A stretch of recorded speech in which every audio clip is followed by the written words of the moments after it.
स्वास्थ्य कार्यकर्ता महिला मुख्य परीक्षा 2021 तैयारी रिवीजन।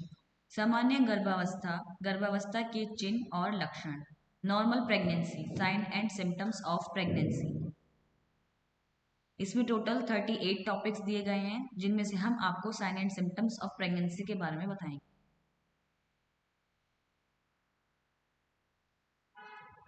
स्वाभाविक गर्भावस्था के चिन्ह व लक्षण, sign and symptoms of pregnancy. जब किसी विवाहित स्वस्थ स्त्री का मासिक धर्म बंद हो जाए तो उसमें गर्भ स्थापित होने की आशंका होती है। गर्भावस्था के चिन्ह व लक्षण 3 प्रकार के होते हैं।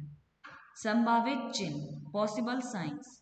गर्भावस्था के संभावित चिन्ह निम्नलिखित होते हैं: अंतरात्व, प्रातःकालीन व्याधि, क्लीनांति, जी मिचलना व वमन, स्तन परिवर्तन, बहुल मूत्रता, लार वृद्धन, प्रथम गर्भ स्पंदन 15 से 20 सप्ताह में, शिशु की हलचल को प्रथम बार अनुभव करना, चेहरे और स्तन का गहरा रंग होना।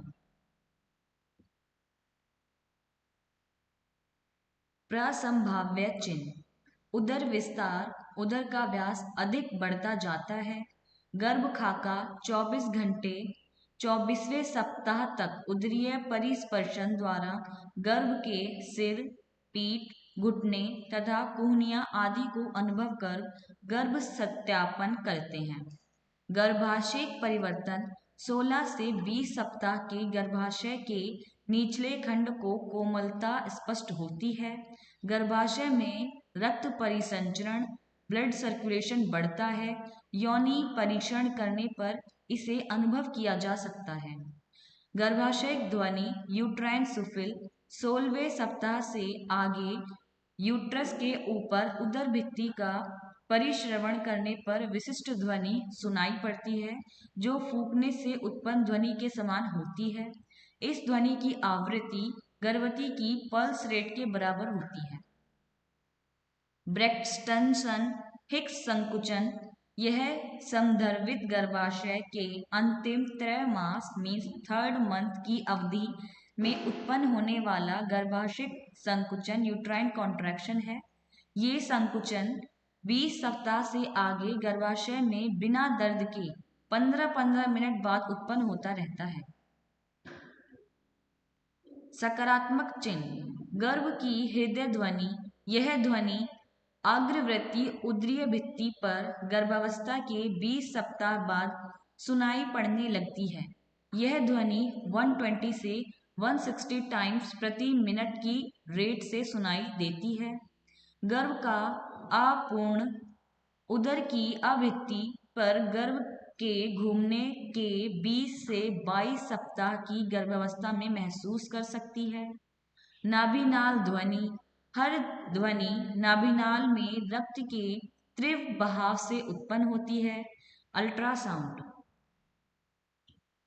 हर अल्ट्रासाउंड के लक्षण, sign and symptoms based on trimester.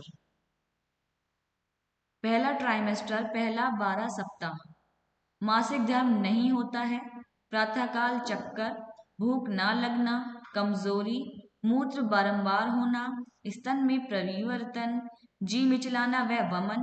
12 सप्ताह में गर्भाशय सिम्फाइसिस प्यूबिस से ऊपर या उदर में पता चलता है। सेकेंड ट्राइमेस्टर, पहला 13 से 28 सप्ताह, गर्भ की गति शुरू होना, यूट्रस का आकार बढ़ता है, चेहरा और स्तन में गहरा रंग होना, गर्भ खाका 24वें सप्ताह तक उदरीय परिस्पर्शन द्वारा गर्भ के सिर, पीठ, घुटने व कोहनिया आदि को अनुभव कर गर्भ सत्यापन करते हैं। गर्भाशय परिवर्तन 16 से 20 सप्ताह की गर्भाशय के निचले खंड की कोमलता स्पष्ट होती है। गर्भाशय की ब्लड सर्कुलेशन बढ़ता है। वेजाइना एग्जामिनेशन करने पर इसे अनुभव किया जा सकता है। Third trimester, first 13 to 28 weeks, उदर विस्तार, उदर का व्यास अधिक बढ़ता जाता है। पहले प्रसव में 38 सप्ताह से शिशु का सेल सिम्फाइसिस प्यूबिस अंदर आता है। हल्का दर्द बीच बीच में होता है। निश्चयात्मक गर्भावस्था परीक्षण, various diagnostic test for confirmation of pregnancy. आजकल चिकित्सा महत्व की प्रयोगशालाओं में अति संवेदनशील जांचें होने लगी हैं जो 2 दिन की गर्भावस्था को भी प्रमाणित करने में सक्षम है। इन जांचों को प्रतिरक्षा शास्त्रीय गर्भावस्था जांच कहते हैं। 8वें दिन की गर्भावस्था में HCG हार्मोन रक्त से होता हुआ मूत्र में आने लगता है। अल्ट्रासाउंड प्राश्रव्य तिरंगे के उपयोग पर आधारित निदान विधि में से सप्ताह के गर्भ की उपस्थिति के पर्याप्त संकेत आने लगते हैं। स्वाभाविक गर्भावस्था के चिन्ह व लक्षण जैसे अनार्द्र प्रातःकालीन व्याधि, क्लांतीय, जी मिचलाना, वमन, स्तन परिवर्तन, बहुल मूत्रता, लार वर्धन। गर्भावस्था परीक्षण, स्तन परिवर्तन, उदर विस्तार, गर्भ की हृदय ध्वनि, ब्रैक्सटन हिक्स संकुचन, नाभिनाल ध्वनि 4 से 8 महीने में दिखाई देती है। विकिरण शास्त्रीय प्रदर्शन मीन्स एक्सरे, विकिरण उन्मुक्ति पदार्थ परीक्षण HCG हार्मोन पाया जाता है। किण्वक युग्मिन प्रतिरक्षाधार जांच। गर्भावस्था के स्वाभाविक शारीरिक परिवर्तन, साइकोलॉजिकल चेंजेस ड्यूरिंग प्रेगनेंसी। शारीरिक परिवर्तन गर्भवती स्त्री में गर्भाधान से लेकर शिशु जन्म तक निरंतर होते रहते हैं। यद्यपि ये परिवर्तन लाभदायक व अनिवार्य होते हैं, परंतु उग्र होने पर मां व शिशु को हानि पहुंचा सकते हैं। इन परिवर्तनों को अध्ययन में सुविधा की दृष्टि से निम्न प्रकारों में बांट सकते हैं: स्थानीय परिवर्तन, चयापचय परिवर्तन, सार्वदेहिक परिवर्तन, अंतःस्रावी परिवर्तन। स्थानीय परिवर्तन लोकल चेंज। स्थानीय परिवर्तन व बदलाव वे हैं जो गर्भाशय, उदर, श्रोणि और स्तनों में देखे जाते हैं। गर्भाशय, गर्भाशय का आकार बढ़कर length 6.5 centimetre into 32 centimetre and चौड़ाई लंबाई 4 सेंटीमीटर इंटू 24 सेंटीमीटर हो जाती है। गर्भाशय का वजन वेट ऑफ यूट्रस 60 ग्राम से बढ़कर 1000 ग्राम हो जाता है। गर्भाशय गुहा यूट्राइन कैविटी 2 घन सेंटीमीटर से बढ़कर प्लेसेंटा गर्भस्थ शिशु और लगभग 1000 ml से अधिक उल्व समायोजित हो जाता है। गर्भाशय की मांसपेशियां निरंतर बढ़ती रहती हैं। यह वृद्धि लंबाई में 7 से 11 गुनी और चौड़ाई में 7 गुनी होती है। ग्रैविय श्लेष्मला और में कोशों के उगने और श्लेष्मा के स्राव से श्लेष्मा डाट बन जाती है जो गर्भाशय गुहा और योनि के मध्य मार्ग को बंद कर देती है। योनि व वल्वा, वेजाइना एंड वल्वा। योनि और सर्विक्स में की श्लेष्मिक कला गहरे नीले और बैंगनी रंग की हो जाती है। भग, योनि भित्तियां और मूलाधार की रक्तापूर्ति बढ़ने और रक्त संचय में इनका रंग बैंगनी हो जाता है। यौनिक स्राव की मात्रा बढ़ जाती है। इस स्राव को रासायनिक प्रतिक्रिया अम्लीय होती है और pH 4.5 से 5 पाई जाता है। स्तन, गर्भाधान के 8 सप्ताह बाद स्तन बड़े होने लगते हैं और उन्हें छूने से ताप प्रारंभ हो जाती है। 12 सप्ताह बाद स्तनों से स्वच्छ द्रव रिसने लगता है जो शिशु जन्म तक गाढ़ा पीले रंग की मलाई जैसा होता है जिसे कोलेस्ट्रम कहते हैं। उदर, एब्डोमेन, उदर के सामने और ऊपर की ओर निरंतर फैलाव हो जाता है। प्यूबिस से नाभि तक लीनिया नाइग्रा नामक रंगीन रेखा पाई जाती है। एब्डोमेन के निचले और जांघों की त्वचा पर गर्भ रेखाएं बन जाती हैं। इनका रंग प्रारंभ में गुलाबी होता है जो बाद में चांदी समान सफेद में बदल जाता है। श्रोणि संधियां, त्रिक श्रोणि फलकीय संधि कोमल और ढीली हो जाती है। सिम्फिसिस प्यूबिस कोमल और ढीली हो जाती है। चयापचयी परिवर्तन, मेटाबॉलिक चेंज, भार वृद्धि, वेट इंक्रीज्ड। पहले त्रैमास में स्त्री का वजन कम बढ़ता है, किंतु दूसरे और तीसरे त्रैमास में यह एकदम बढ़ता है। गर्भावस्था में स्त्री का वजन 10.5 किलोग्राम बढ़ जाता है। चयापचय दर मेटाबॉलिक रेट 5 से 25% बढ़ जाता है और यह लगभग 300 से 700 कैलोरी तक बढ़ जाती है। ग्लूकोज में हो सकता है, शरीर में नाइट्रोजन की मात्रा बढ़ने लगती है। सार्वदेहिक परिवर्तन, सिस्टमिक चेंजेस, हृदय रक्त वाहिनीय तंत्र। 13वें सप्ताह तक रक्त का आयतन लगभग 25% बढ़ जाता है और एचबी की मात्रा कम हो जाती है। हृदय की वेन्स में रक्त वापस में व्यवधान पड़ने की संभावनाएं रहती हैं। टखने का शोथ, बवासीर और शिराशक्ति आदि परिवर्तन हो सकते हैं। हृदय भार बढ़ जाता है। श्वसन तंत्र, अंतिम त्रैमास के आरंभिक महीनों में गर्भवती को श्वास लेने में कठिनाई होने लगती है। ऊपर की ओर बढ़ता हुआ गर्भाशय मध्य छंद को ऊपर की ओर धकेलने लगता है। इस प्रकार लंग्स की कैपेसिटी को कम कर देता है, जिससे स्त्री को सांस लेने में कठिनाई होती है। जब गर्भ का सिर वस्तीय प्रदेश के नीचे खिसक जाता है, तब मध्य छंद पर दबाव कम हो जाता है। इस प्रकार गर्भवती को श्वास कष्ट में स्वतः आराम मिल जाता है। इस लक्षण को लाइटनिंग कहते हैं। पाचन तंत्र, गर्भावस्था में आहार नाल की पेशियों के शिथिलन होने से कब्ज हो जाता है। हृदय संवरणीय के ढीला होने से ग्रास नलीय प्रत्यवहन होने लगता है। डकारें आती हैं, हद दह की शिकायत होने लगती है।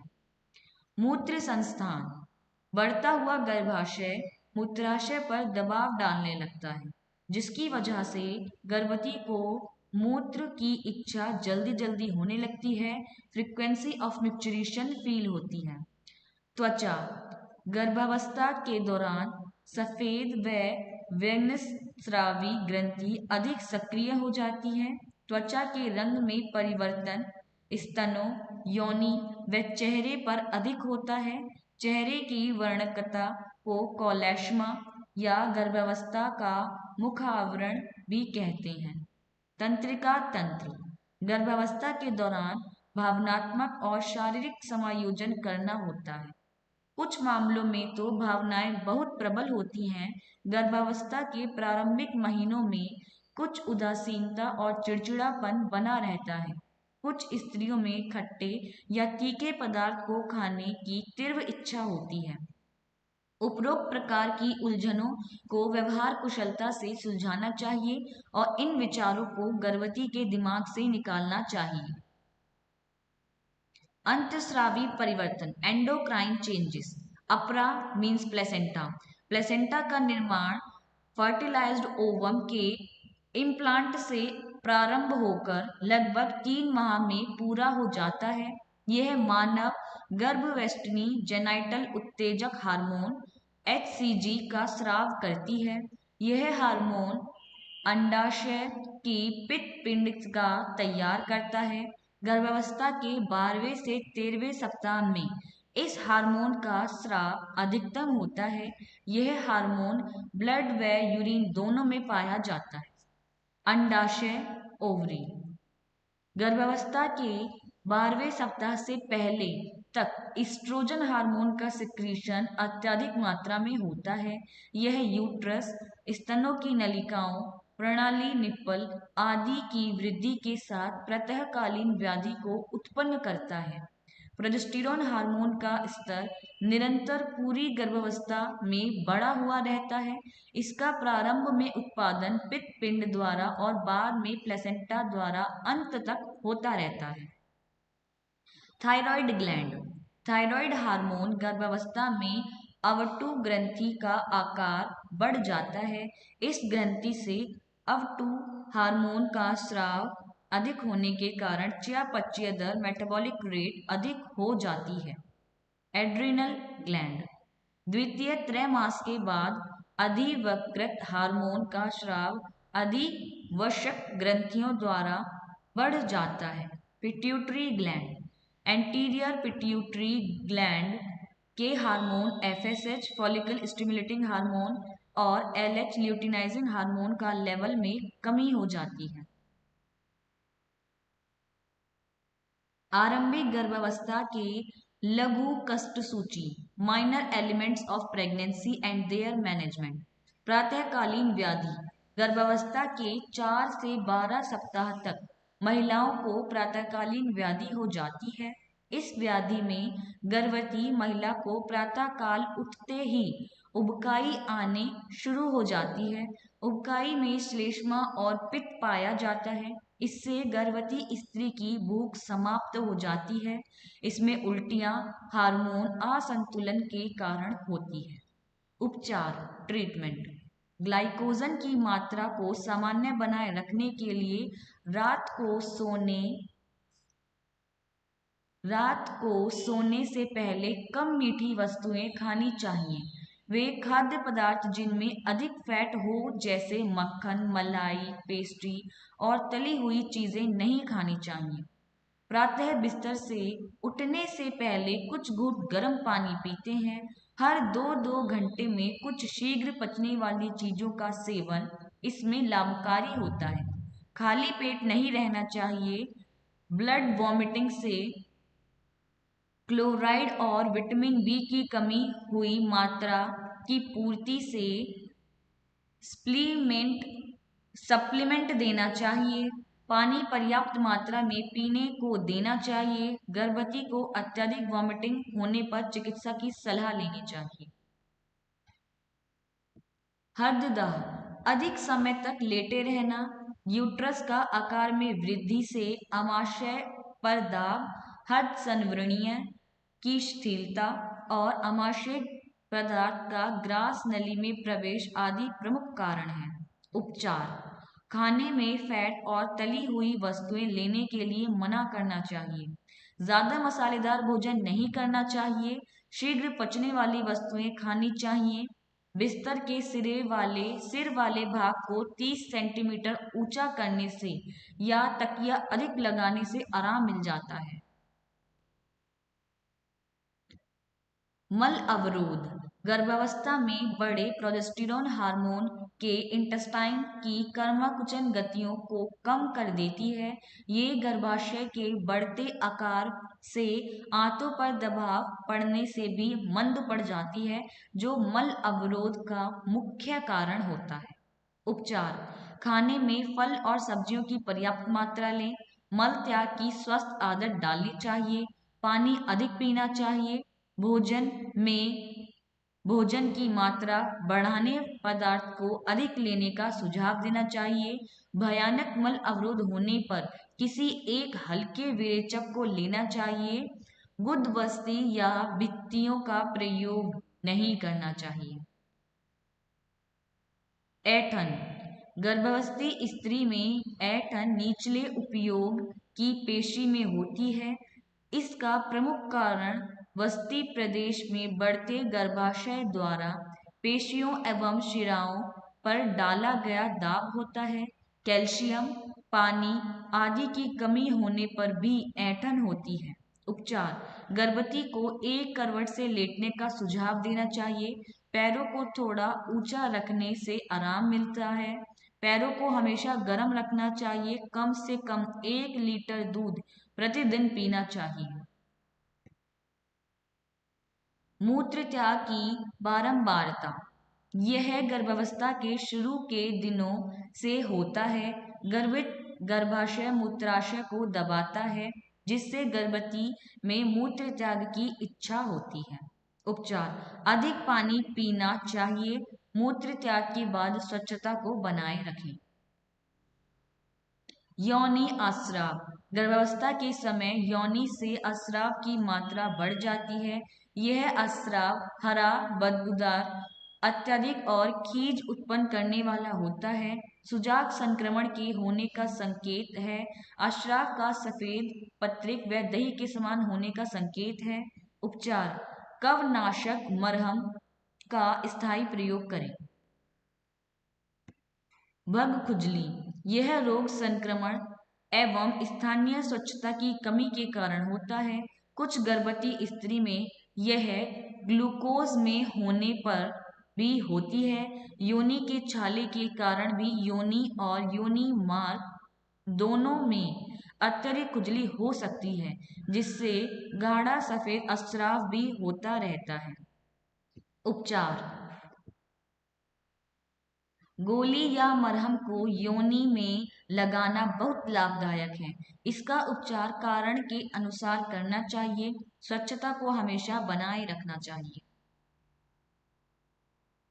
टांगों और पैरों में शॉर्ट इन्फ्लामेशन, गर्भाशय की आकार वृद्धि से गर्भवती स्त्री की श्रेणीय शिरा दब सकती है, जिससे टांगों की वीन्स रक्त की वापसी पर्याप्त नहीं होती और इस प्रकार टांगों और पैरों में सूजन आ जाती है। उपचार, ज्यादा समय तक खड़ी अवस्था में ना रहें। सोते समय पैरों को ऊंचा रखें, एलिवेट रखें। शिराओं की अस्फीति, रक्त की मात्रा अधिक होने के कारण वेन्स में विस्फार हो जाता है। विस्फारित शिराओं की भित्तियां पतली और खिंची हुई होती हैं। इसके अलावा यूट्रस में ब्लड फ्लो अधिक होने से उभय नितंबीय शिरा द्वारा रक्त की वापसी रुक जाती है। इस बदलाव से गर्भवती महिला हमेशा अपने पैरों में दर्द होने की शिकायत करती है। गंभीर परिस्थितियां बढ़ जाती है। समय पर यदि चिकित्सक ना दी जाए तो शिराएं घनस्राव होने की संभावना रहती है। उपचार, शिशु के जन्मोपरांत यह स्वतः ठीक हो जाती है। इसके उपचार हेतु चिकित्सक का सुझाव अवश्य लें। पैरों पर कसी हुई पायल नहीं बांधनी चाहिए। स्त्री को अधिक समय तक खड़ी अवस्था में न रहने का सुझाव दें। 1 घंटा दिन में पैरों को ऊंचा रखकर लेटना आवश्यक है। मोजे लचीले पहनने चाहिए। गर्भवती स्त्री को गंभीर परिस्थितियों में अनिवार्य शैय्या विश्राम देना चाहिए। दोषपूर्ण मुद्रा के कारण, अधिकांश गर्भवती स्त्रियों में पीठ या कमर का दर्द होने लगता है। यह बहुस्रावों में अधिक होता है। उदर पेशियों की कमजोरी और ढीलापन तथा त्वरित स्नायु पर खिंचाव से यह दर्द होता है। गर्भाशय की मुद्रा आगे की ओर तिरछी हो जाती है। इसीलिए गर्भवती स्त्री के कंधे पीछे की तरफ झुक जाते हैं, ताकि गर्भाशय को सहारा मिल सके और शरीर का संतुलन बना रहे। अग्र कुब्जता के कारण कमर की मांसपेशियों पर दबाव पड़ने से थकान और दर्द हो जाता है। उपचार, सहारा प्रदान करने वाले वस्त्र पहनने चाहिए और उपयुक्त मुद्रा में रहना चाहिए। जूते आरामदायक होने चाहिए। बिस्तर लटका हुआ नहीं होना चाहिए। गर्भावस्था के अंतिम समय में श्रोणीय संधियां ढीली होनी चाहिए। अंतःत्रिक नितंबियां संधि पर मजबूत सहारा बांधना चाहिए। पीठ या कमर दर्द लगातार बना रहे जो चिकित्सा की सलाह लेनी चाहिए। अनिद्रा, गर्भ की गति, अल्पीय भय और बार बार मूत्र त्याग आदि से गर्भवती स्त्रियां अधिकांशतः अनिद्रा से ग्रस्त हो जाती हैं। उपचार, सोते समय गर्म दूध पीना चाहिए। पत्रिकाएं पढ़ना, कढ़ाई बुनाई, टेलीविजन देखना आदि विचलनात्मक उपचार लाभदायक होते हैं। त्वचा की खुजली, गर्भावस्था में स्तनों और उदर की त्वचा में खुजली होना स्वाभाविक है, लेकिन कभी कभी पूरे शरीर की त्वचा में खुजली होने लगती है। अनुमानतः यह खुजली कुछ अंतःस्रावी विषाक्त या तंत्रिका कारक द्वारा होती है। मूर्छा, अगर गर्भवती स्त्री में हाई ब्लड प्रेशर नहीं है तो उसे यह विश्वास दिलाना चाहिए कि कोई गंभीर रोग नहीं है। मस्तिष्क की रक्तापूर्ति में कमी आने से भी मूर्छा आ जाती है। इसके अन्य कारणों का पता लगाना चाहिए। उपचार, ज्यादा थकान पैदा करने वाले काम करने चाहिए। बंद कमरे या भीड़ भरे स्थानों पर ज्यादा देर तक नहीं रहना चाहिए। बहुत ज्यादा कसे हुए जंघिये नहीं पहनने चाहिए। ज्यादा उदर वायु पैदा करने वाला भोजन नहीं खाना चाहिए। Please see the description for more information.